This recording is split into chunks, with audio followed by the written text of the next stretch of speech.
Bien, desde esta última hora, estas negociaciones, estas conversaciones entre México y Estados Unidos, precisamente vamos a hablar de negociaciones, de conversaciones y vamos a poner el foco en una de las noticias más relevantes en lo que refiere a la geopolítica de las últimas horas, de los últimos días, también seguramente de los últimos años, este tratado nuclear, este New START que ya ha caducado con un Trump que dice que quiere firmar pero uno nuevo. Marco Rubio también hablaba hace escasos minutos y decía que hay que incluir también a China. Hoy también hemos escuchado la versión por parte de Rusia. Dmitry Medvedev dice que bueno, que si hay que incluir a China también habría que meter a Reino Unido o a Francia. Muchos dirán que también habría que incluir a Israel. Egido, te quiero preguntar por esto, ¿qué supone el hecho de que ahora ya no haya un tratado, un acuerdo nuclear? Bueno, la posición de Rusia frente a este tratado, que sobre todo asegura un principio que se alcanzó en los acuerdos entre la Unión Soviética y los Estados Unidos del año 87, que era muy importante, que era el de la verificación por ambas partes de que las medidas de reducción y de control de la proliferación nuclear eran controladas por ambas partes de mutuo acuerdo. Bueno, entonces, ahora lo que ocurre es que al desaparecer o al estar cerca de la finalización de este tratado, que asegura sobre todo la verificación de que los acuerdos se cumplen, se entra en una especie de limbo jurídico. Claro, ¿qué ha dicho Rusia? Rusia ha dicho que mientras se llega a un acuerdo, le pide a los Estados Unidos que dure, prolongar la vigencia del tratado un año más. Entonces, el señor Rubio, lo que se le ocurre es que tiene que estar China. Entonces los chinos dicen, no vamos a estar nosotros porque tenemos una capacidad nuclear muy inferior a la de los dos países. Entonces, mejor que se pongan de acuerdo estos dos países que son los que tienen el gran número de vectores nucleares, ¿no? Pero eso parece que es una ñagaza, un truco de la administración Trump para añadir más complicación a la arena internacional. No significa esto que se vaya a entrar en una proliferación nuclear, pero se destruye uno de los pilares que habían asegurado una verificación muy importante, ¿no?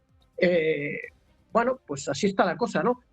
Si insisten mucho los trumpistas en que no va a haber acuerdo, pues la humanidad entrará en una etapa un poco más compleja de la que ya está, ¿no? Y esta es un poco la situación. Esperemos que al final se imponga una renegociación del acuerdo, una prolongación hasta que ambas partes estén de acuerdo, porque de lo que se trata es de evitar que de manera incluso involuntaria, dada la cantidad de vectores nucleares, se produzca un malentendido, un intercambio de misiles, aunque sea por error, que haga desaparecer la vida en el planeta, ¿no? Lo que puede que no ocurra, esperemos que no ocurra inmediatamente, pero como digo, destruye esa conquista que fue la verificación entre ambas partes, ¿no? Bueno, pues un momento algo más peligroso, al menos con más incertidumbre, ¿no? Con este tratado New START que ya ha caducado y sobre todo porque estamos viendo las diferencias que hay entre Rusia y Estados Unidos. Dice Marco Rubio que esto no puede involucrar solo a dos potencias, no puede ser un acuerdo bilateral, pero claro, Estados Unidos, Marco Rubio lo que quiere es meter también a China. Mientras tanto Rusia dice, bueno, pues que China tiene sus motivos para no querer entrar, que está por detrás, al menos por ahora, y que Francia o Reino Unido también deberían entrar. Manjón, viendo esto, viendo las diferencias que hay entre Rusia y Estados Unidos, no parece cercano un acuerdo ahora mismo. No. Y además volvemos directamente a los años 50 y 60. O sea, esto nos retrae a lo peor de la Guerra Fría, cuando no había ningún tipo de control sobre el armamento nuclear. Además, se operaba a escondidas un rival del otro y podía pasar cualquier cosa en cualquier momento, como se vio en la crisis de Cuba.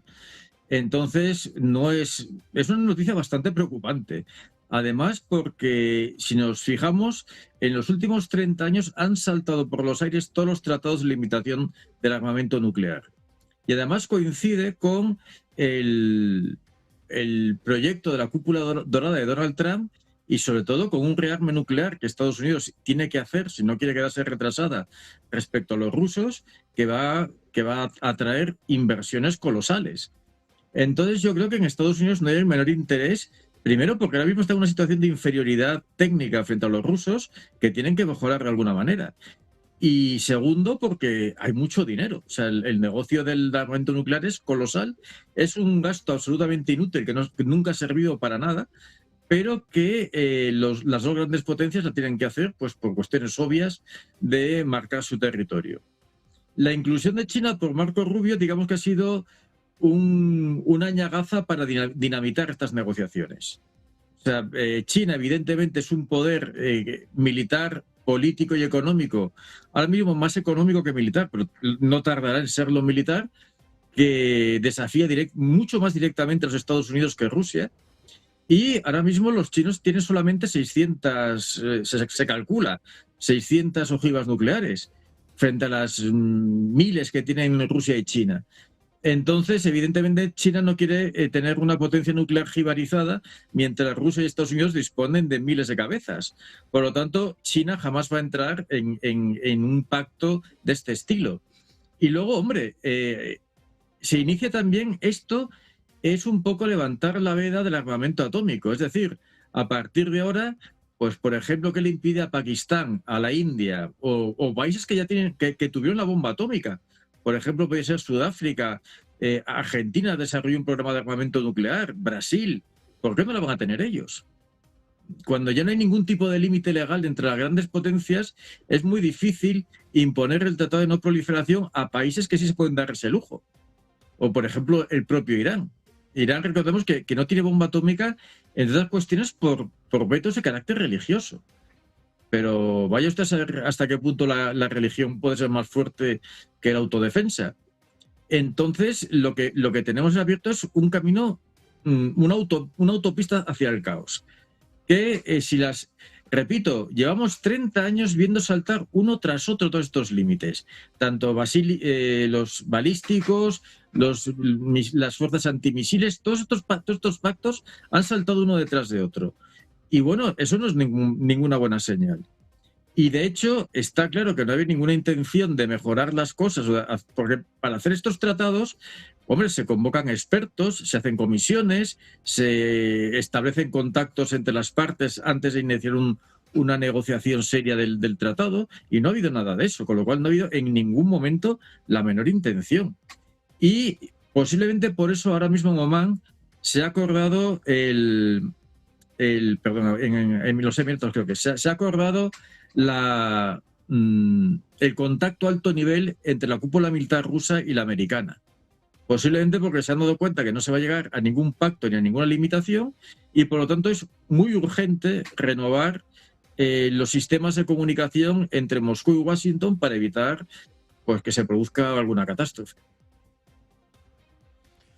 Bueno, pues pendientes de este pacto, de estos acuerdos entre Rusia y Estados Unidos, la mirada también estaba puesta en los mercados, en los inversores, en una semana, bueno, pues marcada por las fuertes caídas en Wall Street, sobre todo en las principales tecnológicas. Ayer les contábamos fuertes caídas para Amazon, también para Alphabet, qué decir, la semana que ha vivido Bitcoin, ayer con liquidaciones de hasta $12.000 en apenas 24 horas. Sin embargo, parece que vamos a cerrar la semana con tono bastante positivo. Parece que empiezan a finalizar las liquidaciones. Vamos a ver cómo están los principales mercados en estos momentos, con el S&P 500 que sube un 1,16% hasta los 6.876 puntos. Tenemos también subidas importantes para el Nasdaq. Les decíamos, las tecnológicas empiezan a recuperarse, subiendo ahora mismo un 1,06% hasta los 24.810 enteros, mientras que el Dow Jones también viene subiendo un poquito más, 1,61% arriba hasta los 49.694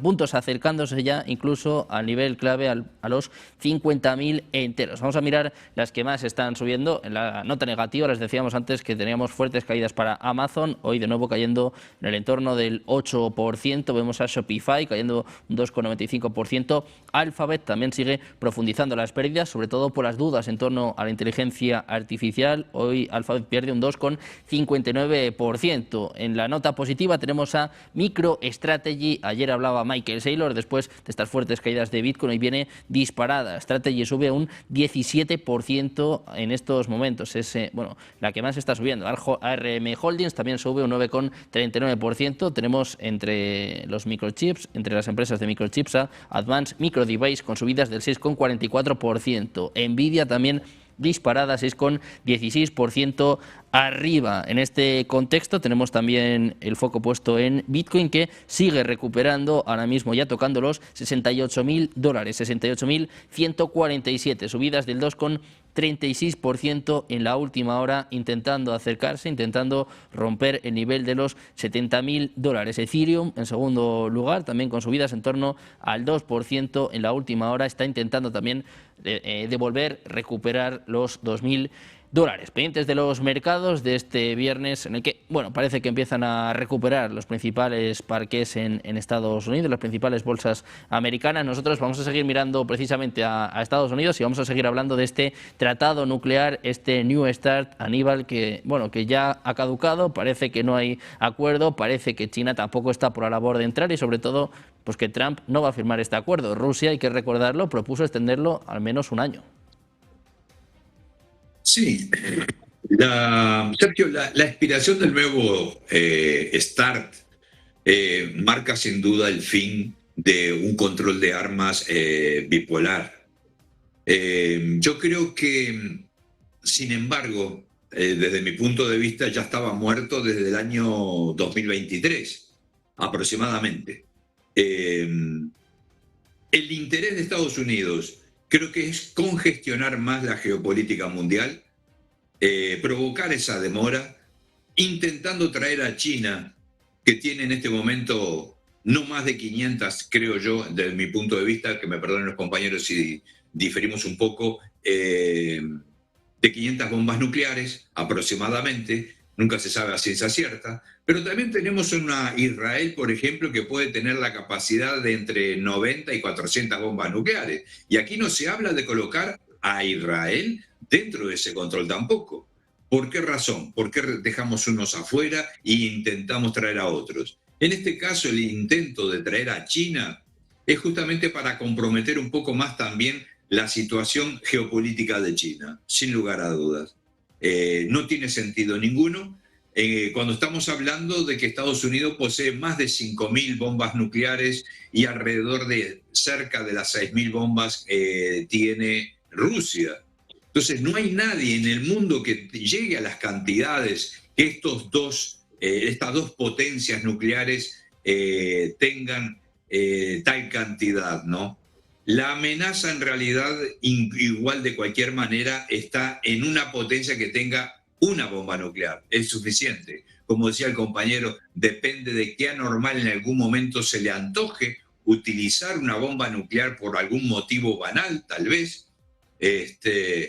Y no solamente dependemos de la decisión que pueda tener una gran potencia nuclear. Puede ocurrir con Corea del Norte, puede ocurrir con Pakistán, puede ocurrir con la India, puede ocurrir con Francia, que está muy caliente en la situación ucraniana, deseosa de meter mano en el conflicto ucraniano, y también puede tomar esa maldita decisión de usar o entregar una bomba nuclear a Ucrania. Todo eso puede suceder y eso no se habla. Acá estamos discutiendo prácticamente cosas que ya en este momento no tienen tal importancia real. O sea, meternos el miedo de que si no tenemos el tratado START, el nuevo tratado, por decirlo de alguna manera, o llegar a ese acuerdo, no cambia nada en el panorama geopolítico, porque el derecho internacional se ha quebrado, se ha roto, se ha deshecho. Lo demostró Estados Unidos en la invasión de Venezuela, en el secuestro de un presidente. El derecho internacional ya no existe. Entonces vamos a partir de esa base primero. Cuando ya deja de existir el derecho internacional, cuando la ONU ya no tiene la capacidad suficiente de detener nada, absolutamente nada en el mundo, ¿de qué estamos hablando aquí entonces? Hay muchas cosas más importantes primarias para resolver y una es la de volver a respetar el derecho internacional, algo que Estados Unidos y otras naciones, como Israel en este caso, no respetan, Sergio.